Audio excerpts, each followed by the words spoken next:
El hombre que estás viendo en tu pantalla, es posiblemente uno de los líderes más controvertidos de los últimos años. Su nombre era Saddam Hussein, quien fue el líder máximo de Irak entre los años 1979 y 2003, año en el que fue derrocado en una de las guerras más polémicas del siglo XXI. El día de hoy conoceremos su ascenso al poder, su dictadura, y las guerras en las que se vio envuelto durante su gobierno. Así que sean bienvenidos nuevamente, a la historia incensurable. Sin más relleno, empecemos de una vez. Saddam Hussein al-Majid al-Tikriti, nació el 28 de abril de 1937, en un pueblo muy pobre llamado Arauja, ubicado cerca de la ciudad de Tikrit, en Irak. El pequeño Saddam nació en una familia bastante disfuncional. Primero no contó con una figura paterna, ya que su padre, Hussein Abd al-Majid, había abandonado a su madre, aunque también hay versiones que indican que él partió al más allá antes de su nacimiento, y su madre, Subatul Fajal Musalat, entró en una profunda depresión, que la hizo intentar interrumpir el embarazo de Saddam, e incluso intentó partir al más allá por sus propios medios. Ya saben a qué me refiero, además de que su familia vivía en condiciones de pobreza extrema. Después de que Saddam llegó a este mundo, su madre lo crió en compañía de su padrastro, el cual solía maltratarlo constantemente, además de obligarlo a ser pastor de cabras, y le negaron el acceso a la educación, ya que según ellos esta le sería inútil. Pero desde los 10 años, fue criado por su tío, Jarail Aturja, el cual era un miembro del ejército iraquí, y le inculcó a su sobrino ideas relacionadas al nacionalismo, el panarabismo, y el anticomunismo. Pero un poco antes de esto, en 1941 comenzó un pequeño conflicto conocido como la Guerra Anglo-Iraquí, donde participó el tío de Saddam y posteriormente fue encarcelado hasta 1947. Es en este año, cuando Saddam emprendió una huida épica de su pobre casa con destino a Tikrit, donde vivía su tío, con el objetivo de poder estudiar la escuela primaria. Poco después, a la edad de 16 años intentó ingresar a la academia militar, pero fue rechazado. Pero antes de continuar con la historia, tenemos que saber el contexto histórico de Irak. Para empezar, los que sabemos algo de aquella zona del mundo, cuando pensamos en ella se nos viene a la mente la antigua civilización de Babilonia, pero en el transcurso de los siglos pasaron muchísimas civilizaciones por aquel territorio, tales como los otomanos, los persas, los macedonios, los mongoles, los omeyas, los asirios, los acadios y un montón de civilizaciones más, pero la que importa al menos para este video, son los británicos. Después de que finalizó la Primera Guerra Mundial, Francia y Reino Unido se dividieron los territorios de la región del Levante, que anteriormente pertenecieron al Imperio Otomano, y como se aprecia en este mapa, Irak terminó dentro de la esfera de influencia británica, cosa que a los iraquíes no les gustó mucho que digamos, lo que provocó algunos alzamientos antibritánicos, como la Revolución Iraquí de 1920, así que para evitar alzamientos similares, desde Londres concedieron cierta independencia al Reino de Irak en 1921, pero esta no fue reconocida hasta el año 1932 por la entonces Sociedad de Naciones. Pero aún así, los británicos siguieron teniendo una enorme influencia sobre Irak, como por ejemplo con la anteriormente mencionada Guerra Anglo-Iraquí de 1941, la cual sucedió después de que un gobierno nacionalista llegó al poder, y esto no convenía a los intereses de los ingleses.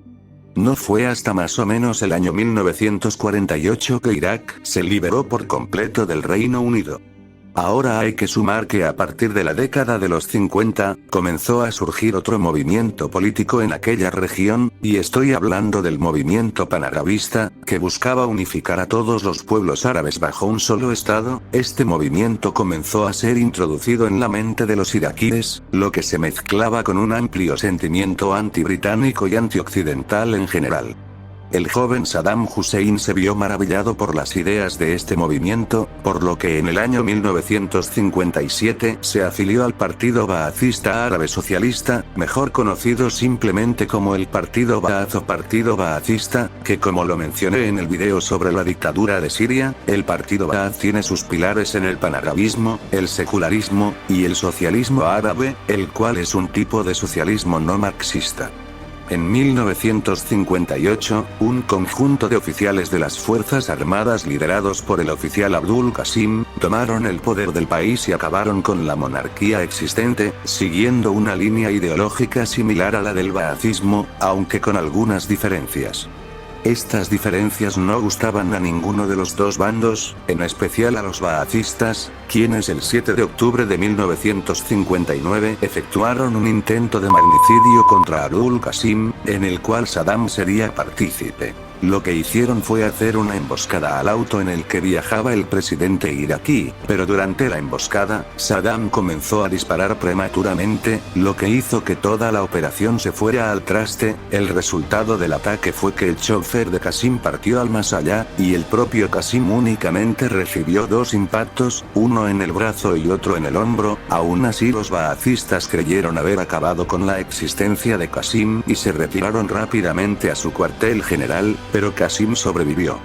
Posteriormente, Qasim condenó a la pena capital a varios de los colaboradores de Saddam, pero Saddam logró salvarse, ya que consiguió escapar con éxito a Siria, que en ese momento formaba parte de la República Árabe Unida, donde se mantuvo durante unos meses, hasta que consiguió escapar hacia Egipto, donde se mantuvo durante varios años. En ese transcurso de tiempo en el que Saddam estuvo fuera de Irak, sucedió la conocida como Revolución de Ramadán, cuando el 8 de febrero de 1963, un grupo de baathistas consiguió acabar con éxito con la existencia de Qasim, logrando acceder al poder, aunque Saddam no tuvo nada que ver con esto, ya que recordemos que estaba en Egipto, además de que durante ese tiempo, también se casó con una mujer llamada Sajida Talza, la cual era su prima. Así que sí, Saddam en realidad era de Monterrey, Santiago del Estero, Alabama, o cualquiera de esas zonas donde supuestamente se casan con sus primos. Volviendo con el tema, después de los sucesos de la Revolución de Ramadán, los baathistas fueron invitados para formar un nuevo gobierno en Irak, poniendo en la presidencia a Abdul Salam Arif, y como primer ministro al baathista Ahmed Hassan al-Bakr, pero unos meses después en noviembre, ocurrió otro golpe de estado dentro del partido Baath que se llevó consigo la existencia de aproximadamente 250 baathistas, pero a Saddam no le pasó nada ya que él seguía exiliado. Pero después, Saddam regresó a Irak, y lo arrestaron en 1964, aunque se escapó de la cárcel 2 años después, y pasó a ser uno de los mayores aliados del ex primer ministro, Ahmed Hassan al-Bakr, apoyándolo a consolidar su poder en el Baath. En el año 1966, Abdul Salam Arif partió al más allá a causa de un accidente aéreo, y fue sucedido por su hermano, Abdul Rahman Arif, pero su gobierno no duró mucho tiempo porque fue derrocado el 17 de julio de 1968, por Ahmed Hassan al-Bakr, quien se convirtió en el primer presidente baathista de Irak, y colocó al protagonista de esta historia como su vicepresidente. Y durante el período abarcado entre 1968 y 1979, Saddam pasó a ser la mano derecha del presidente, apoyándolo a reprimir a comunistas, anarquistas, socialistas, nacionalistas kurdos, y en general a casi cualquier opositor. Aunque también fue uno de los principales promotores de algunos proyectos de infraestructura, como la construcción de carreteras, la creación de nuevas industrias, la construcción de más escuelas, la electrificación de varias partes del país, y también creó un gran programa de alfabetización. Todo esto lo pudo hacer debido a que supo utilizar las ganancias de la industria petrolera, la cual ayudó a nacionalizar en 1972, además de que también ayudó a nacionalizar la banca. Durante la década de los 70, la nación iraquí experimentó un impresionante crecimiento económico, incluso la moneda iraquí era más valiosa que el dólar, aunque ¿saben cuál es el mayor problema de los países ricos en petróleo? Pues por si no lo saben, muchos de estos países dependen en gran medida de las ganancias de este, por lo que si su economía no se diversifica, hace que ésta dependa bastante de los precios internacionales del crudo. Así que siendo consciente de este problema, el gobierno baathista se encargó de diversificar un poco sus ingresos, invirtiendo más en la economía agrícola, y en los productos petroquímicos, aunque aún así seguían dependiendo demasiado del petróleo. Pero, ¿por qué le atribuyo estos logros a Saddam, si el que gobernaba era al-Bakr? La respuesta está en que el gobierno de al-Bakr prácticamente se había vuelto una especie de gobierno títere, es decir, el que realmente tomaba las decisiones era Saddam. Aunque también, algunos expertos consideran que estos éxitos económicos tuvieron un efecto similar a los producidos por el dictador alemán de la década de los 30, es decir, primeramente tuvieron un efecto muy positivo, pero eso lo utilizó el régimen para volverse cada vez más totalitario. Además, el gobierno fue bastante bueno con la propaganda, pintando a Saddam como el gran guardián de la nación, que defendía a su patria de los intereses occidentales, pero del mismo modo, los medios de comunicación pasaron a ser revisados por miembros de la Mujabbarat, que era la policía secreta del gobierno baacista. Aunque volviendo con el tema antioccidental, Saddam también tuvo mayores acercamientos con el bloque oriental de la Guerra Fría, firmando un tratado de amistad y cooperación con la URSS en 1972, cosa la cual no le gustó mucho al tío Sam, quien comenzó a apoyar secretamente a miembros de la disidencia, como por ejemplo a líderes kurdos durante la Segunda Guerra Kurdo-Iraquí de 1974. Aunque del conflicto kurdo-iraquí hablaremos más tarde. En el año 1979, Saddam convenció a al-Bakr de dejar el poder, aprovechando que al-Bakr se encontraba enfermo. Aunque esto último ocurrió en un contexto en el que el gobierno de al-Bakr quería firmar unos tratados con el gobierno sirio de Hafez al-Assad para unificar a ambos países, pero esto le quitaría protagonismo a Saddam, y eso obviamente él no lo quería. Así que el 16 de julio de 1979, Saddam se convirtió en el presidente de Irak, con apenas 42 años de edad. Con poco menos de una semana en el poder, Saddam organizó una reunión de emergencia con varios líderes del partido baacista. En aquella reunión, Saddam afirmó haber encontrado indicios de que dentro del partido existía una quinta columna, es decir, un conjunto de partidarios que estaban intentando dañar a la asociación desde su interior. Uno de los miembros del partido, conocido como Abdul Hussein, tuvo que leer una confesión posiblemente falsa, en donde decía formar parte de una red financiada por Siria para dañar al gobierno de Saddam. Además reveló los nombres de otros 68 miembros que eran parte de este plan, y estos 68 individuos fueron expulsados de la sala, y al salir eran puestos bajo custodia judicial. En los días siguientes, varios de ellos fueron condenados a la pena capital, y acabaron con su existencia. Y pues como acabamos de ver, la opinión de Saddam sobre Siria no era la mejor, teniendo relaciones bastante tensas, y en varios momentos estuvieron a punto de ir a la guerra, pero afortunadamente esto nunca ocurrió. Regresando con el tema de la represión, durante su gobierno, se cometieron un montón de incidentes en contra de los derechos humanos. Estos incidentes escalaron hasta llegar a casos de persecución religiosa y étnica, la cual en su mayoría iba en contra de comunidades como los kurdos, y los musulmanes chiitas. Los primeros son un pueblo indoeuropeo que habita en Irak, Siria, Irán, y Turquía, pero que históricamente han sufrido de una gran discriminación por parte de todos estos países, y hasta la actualidad son el pueblo más grande del mundo sin contar con un estado propio.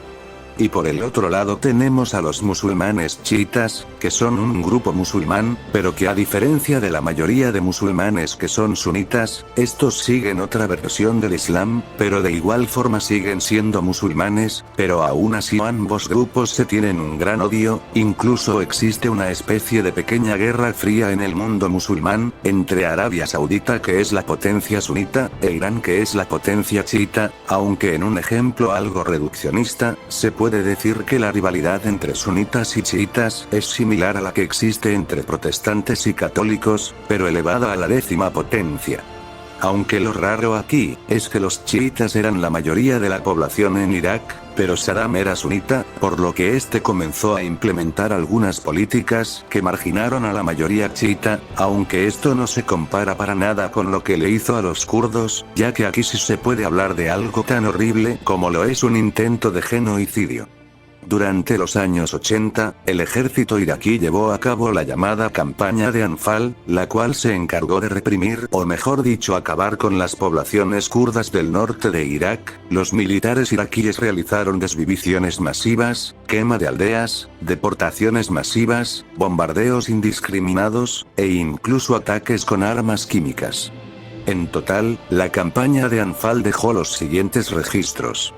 Se acabó con la existencia de aproximadamente 50.000 personas, se destruyeron 4.655 aldeas, se bombardearon con armas químicas a 250 ciudades, también se destruyeron 1.754 escuelas, 270 hospitales, 2.450 mezquitas, y 27 iglesias.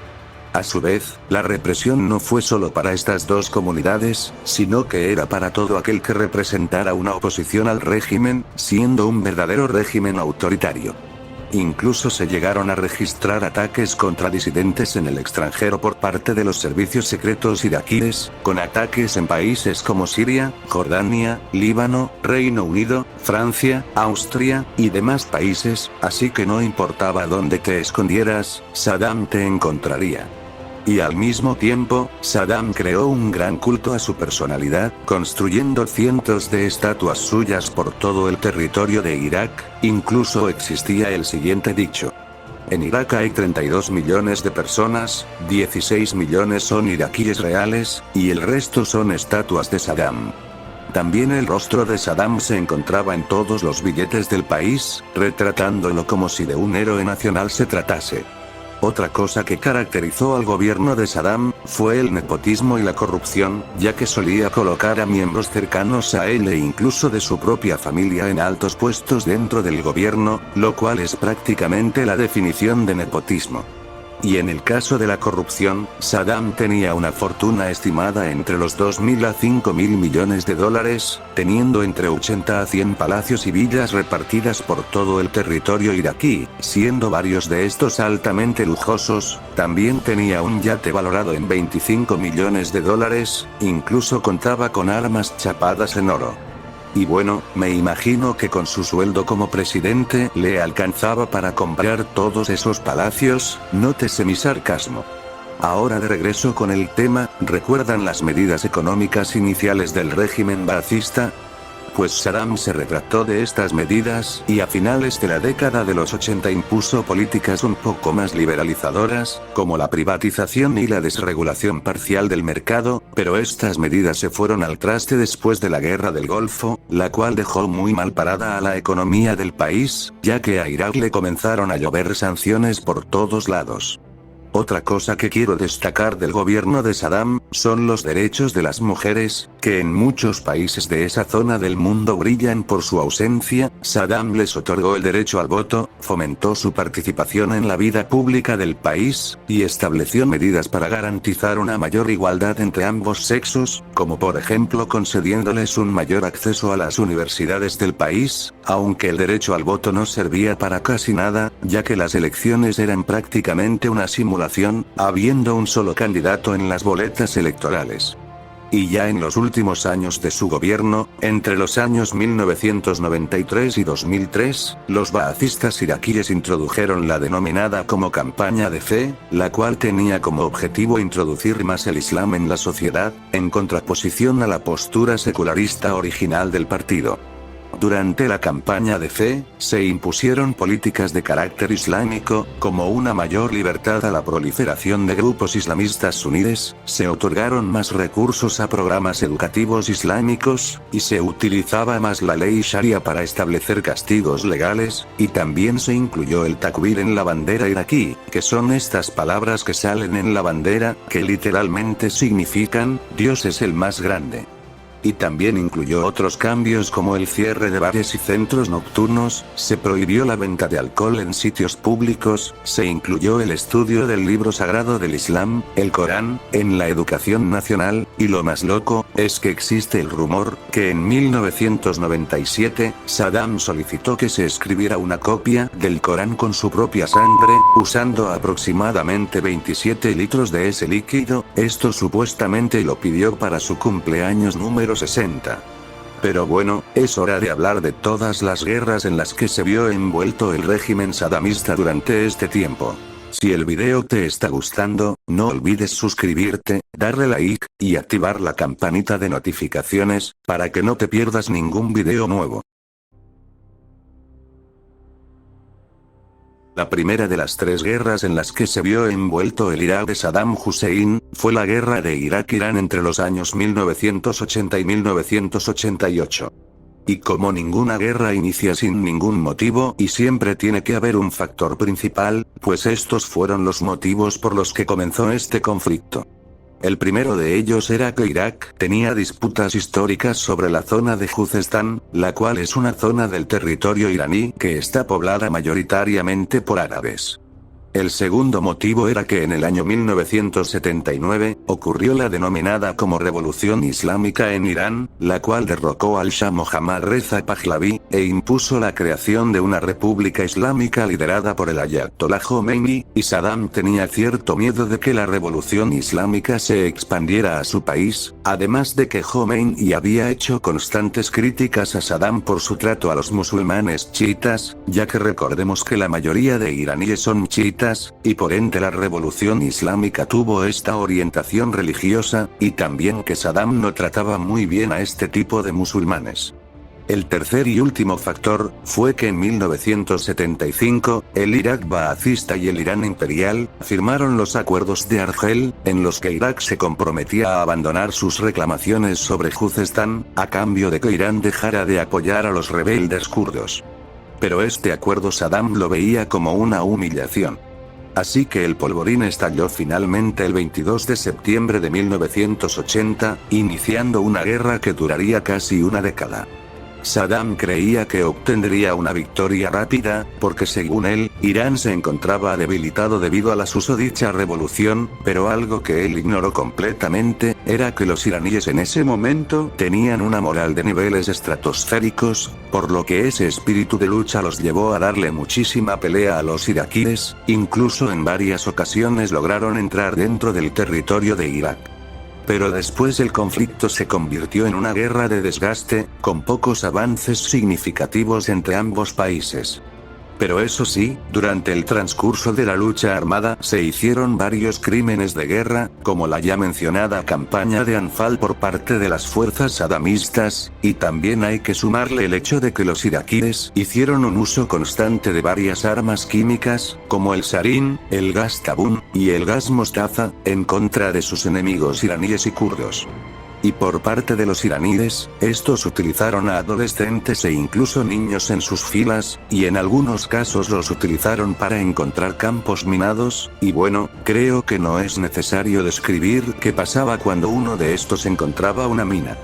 Y al mismo tiempo que esto ocurría, Estados Unidos apoyó al Irak de Saddam, lo cual es algo raro considerando lo que pasaría unos cuantos años más tarde, pero al mismo tiempo, el gobierno de Estados Unidos apoyaba a Irán en secreto vendiéndoles armas, y con el dinero que recibían de su venta, los gringos lo utilizaban para financiar a las guerrillas contras en Nicaragua, lo que después se conoció como el escándalo Irán-Contra, o el Irán-Hate. Finalmente, luego de años de estar luchando sin paz alguna, ambos gobiernos firmaron la paz el 20 de agosto de 1988, dejando la guerra en un empate técnico, pero con los siguientes resultados.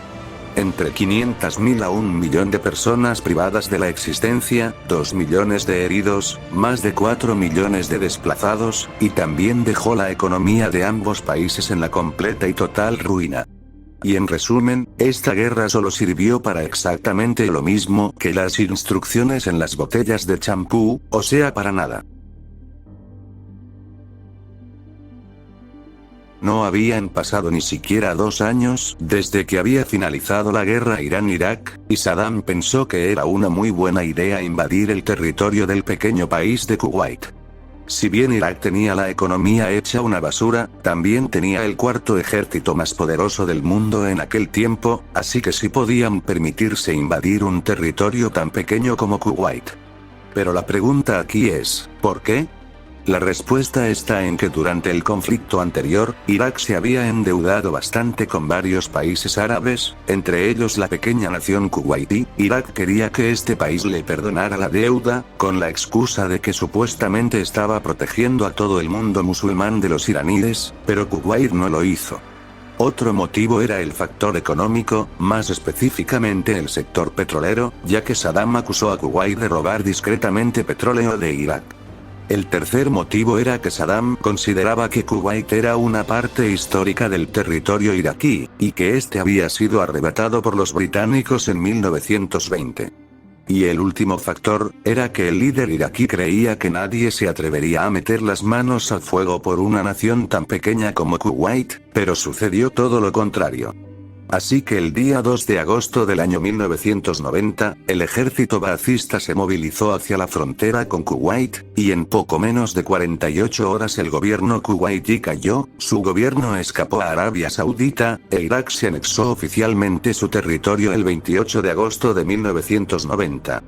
Pero la ONU publicó la resolución 660, donde condenaba fervientemente la invasión, y luego se aplicó la resolución 661, donde se impusieron sanciones económicas contra el régimen baacista. Mientras tanto, en el mismo lapso de tiempo, Estados Unidos y otros países comenzaron a formar una coalición militar con el objetivo de defender al gobierno kuwaití en el exilio. Poco tiempo después, en noviembre de 1990, la ONU creó la resolución 678, donde a Irak se le daba un ultimátum para retirarse de Kuwait, con un plazo máximo hasta el 15 de enero de 1991. Y como posiblemente imaginarán, este ultimátum poco o nada le importó a Saddam, así que hizo caso omiso, y sus tropas continuaron en territorio kuwaití.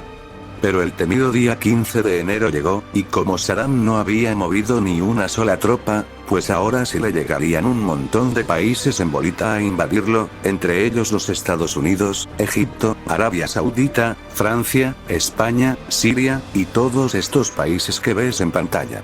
Así que el día 17 de enero de ese año, la coalición internacional comenzó la denominada como Operación Tormenta del Desierto, y comenzaron a bombardear masivamente a Irak. Mientras tanto, Irak también comenzó a lanzar ataques con misiles Scud sobre territorio saudí, e incluso bombardearon Israel, pero, ¿por qué bombardearon a un país que no tenía nada que ver en el asunto? La respuesta era más que nada por un factor estratégico, ya que si Israel respondía a los ataques y se unía a la coalición internacional, esto significaría que varios países árabes, que tenían grandes roces con Israel, tendrían que luchar a su lado, lo cual provocaría que varios países árabes abandonaran la coalición. Pero esto jamás ocurrió, ya que Israel no se unió a la coalición internacional y no respondió a los ataques como se esperaba. Al final, las acciones aéreas de la coalición consiguieron su objetivo de liberar Kuwait, en conjunto a una invasión terrestre iniciada a finales de febrero de ese año, consiguieron expulsar a Irak de esa zona. Pero eso sí, los dos bandos cometieron crímenes de guerra, por parte de los iraquíes, cometieron ejecuciones extrajudiciales de ciudadanos kuwaitíes, los torturaron, y no me refiero a convertirlos en tortugas, ustedes saben bien a qué me estoy refiriendo aquí, e incluso algunos de ellos fueron utilizados como escudos humanos, entre ellos mujeres y niños. Mientras que por parte de la coalición internacional, los bombardeos incluyeron zonas civiles que dejaron a miles de personas privadas de la existencia, donde hicieron uso de uranio empobrecido, que tiene efectos a largo plazo en las zonas donde es arrojado, también bombardearon plantas eléctricas, estaciones de tratamiento de agua, y otros sistemas que afectaron gravemente a la población civil. Del mismo modo, los bombardeos no pararon incluso cuando los soldados iraquíes ya se estaban retirando, bombardeando columnas de soldados que ya se habían rendido, en la llamada como autopista de la muerte. Al final, la guerra dejó entre 25.000 a 40.000 personas privadas del derecho a existir.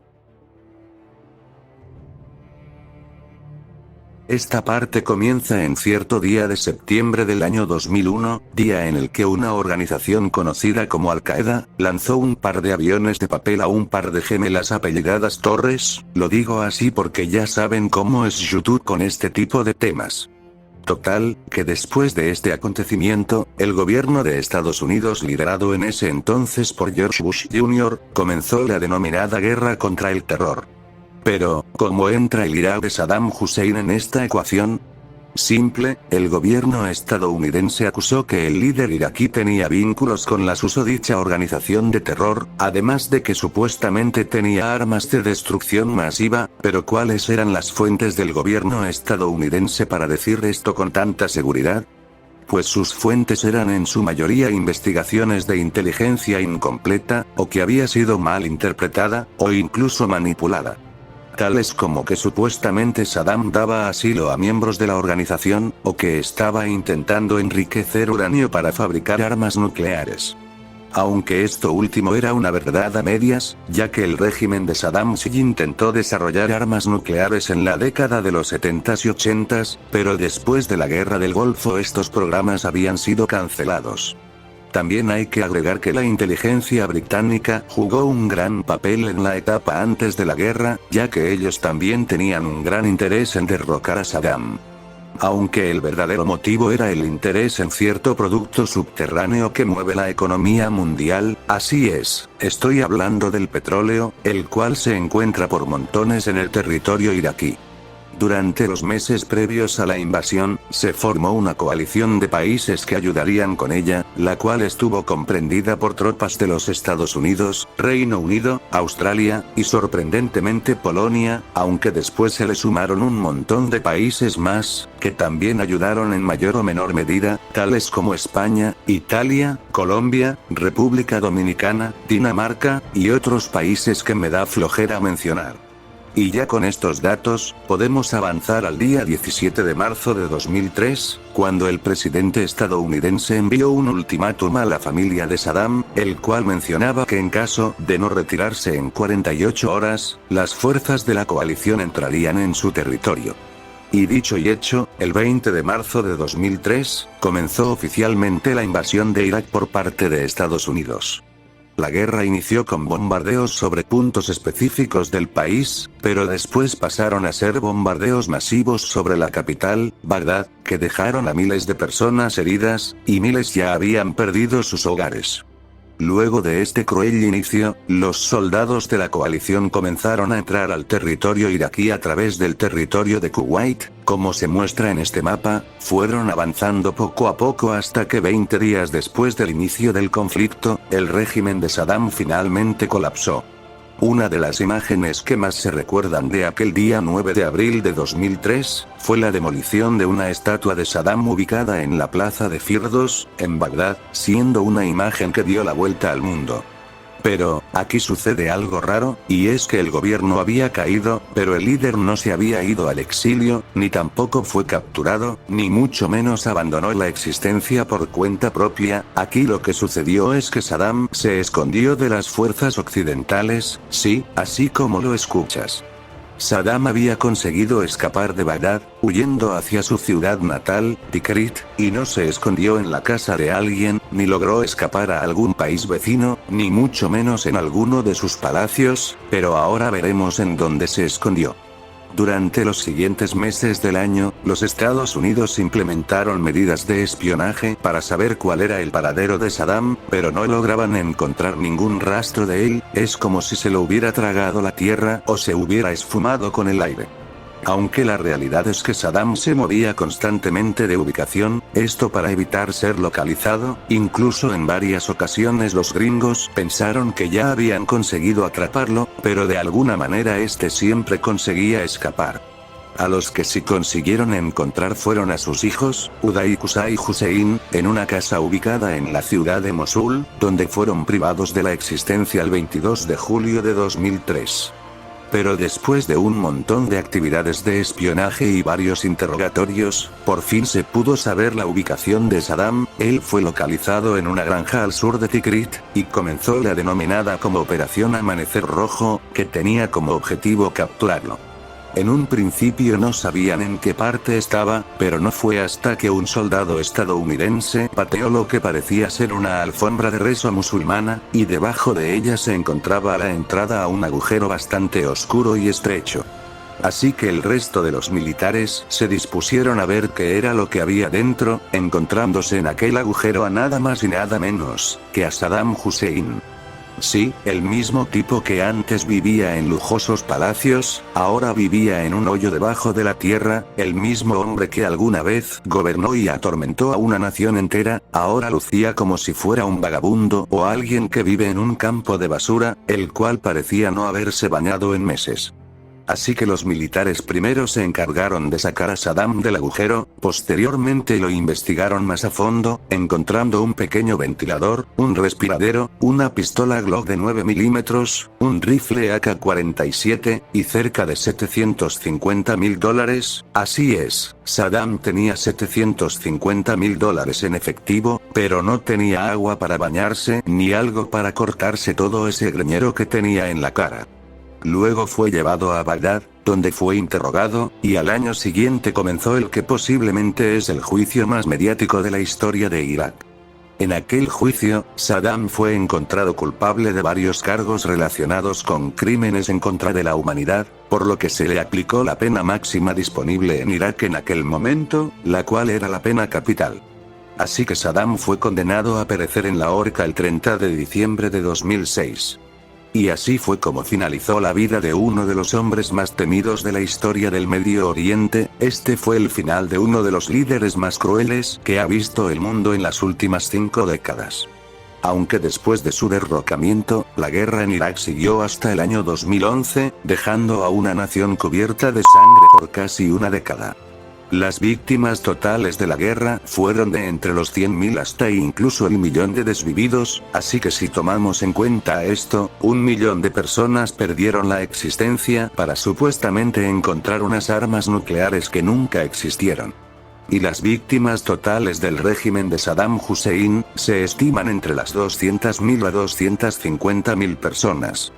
En la actualidad, el legado de Saddam sigue siendo bastante controvertido, muchos tanto en el resto del mundo como en Irak, lo vemos como un dictador cruel y genocida, pero dentro de su propio país existe mucha gente que todavía le tiene aprecio, aunque creo que esto se debe a cierta idealización del pasado por parte de muchos iraquíes, aunque también en el resto del mundo existe gente que ve a Saddam como un icono de la lucha antioccidental.